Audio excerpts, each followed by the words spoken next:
Es el primero en llegar, el último en marcharse, va vistiendo su traje gastado de olvido y coraje, el obrero del saber, por un sueldo modesto, va otra vez a clases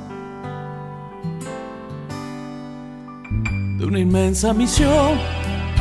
Debe aportarle a la vida algo de sabiduría con afán de educador.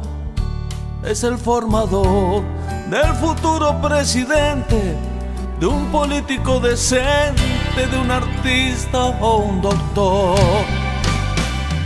¡Qué grande tu vida, mi maestro!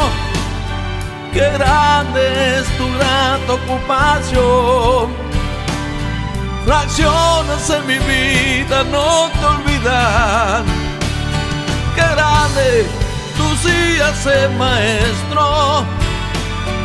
Bendita con esta vocación.